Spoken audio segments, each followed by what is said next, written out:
He is my loving God and my fortress, my stronghold and my shield in whom I take refuge, who subdues people under me.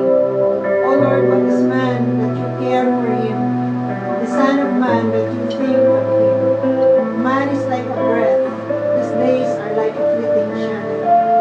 Part your heavens, O Lord, and come down, touch the mountains so that they smooth.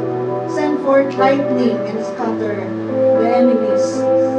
Shoot your arrows and rout them. Reach down your hand from on high. Deliver me and rescue me from the mighty waters, from the hands of foreigners, whose mouths are full of lies, whose right hands are deceitful. I will sing a new song to you, God.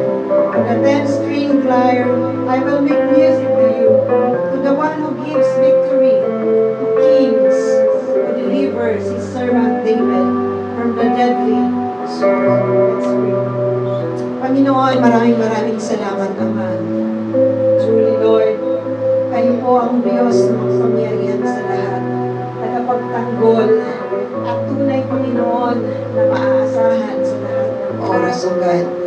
Maraming salamat po na tunay namin po kayo, Panginoon, ay nandyan lagi para sa bawat isa sa amin. Ang inyong pong kadakilaan, ang inyong pag-ibig, ang inyong kapangyarihan ay patuloy po namin nararanasan ng Diyos. Dalangin po namin naman na patuloy ka pong kumilos sa mga buhay namin, Lord. Ayon po sa inyong pong nais, O Diyos. We just submit our life to you, O Lord God, right now in the name of Jesus, O Lord God. We just continue, Panginoon, to come to you, Lord.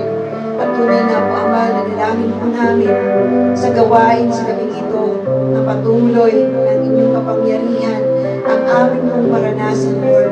Let your glory fall in this place in the name of Jesus, O Lord God. At patuloy nga po, Panginoon, ang kapangyarihan niyo, ang inyong po, Panginoong naisin, ang siya nga po, Panginoong mag-manifest sa bawat isa sa amin, O Diyos. Father, ano po yung reason na minsan, O Lord God, ay kami nanghihina at hindi namin maibigay sa inyo, O Diyos, ang aming papurit pagsamba. Lord, humihingi po kami ng tawad at dalangin po namin, Panginoon, sa gabing ito na patuloy, Panginoon, ano man po yung mayroon kami, ano man po yung mga suliranin namin nararanasan, Lord. We just lay down everything into your hands, Lord God. At patuloy, Ama, na nawa, turuan niyo po kami at patuloy, O Diyos, na kayo ang aming pong mapapurihan at sambahin sa gabing ito, Lord God. Maraming salamat sa buhay ng bawat isa, O Diyos. Salamat that you have given us victory, O Lord God. In every day, Lord, you are there. You are giving us the victory, Panginoon. Lord, thank you so much. Patuloy, Ama, na tunay na manguna ka at ang papuri, pagsamba, pagluwalhati, ang rason, Panginoon, kung bakit nandito kami sa lugar na ito ay tunay na dahil lamang sa inyo. Ito pong aming dalangin na may pagsamba at pagluwalhati in Jesus' name. Amen. Amen. Amen.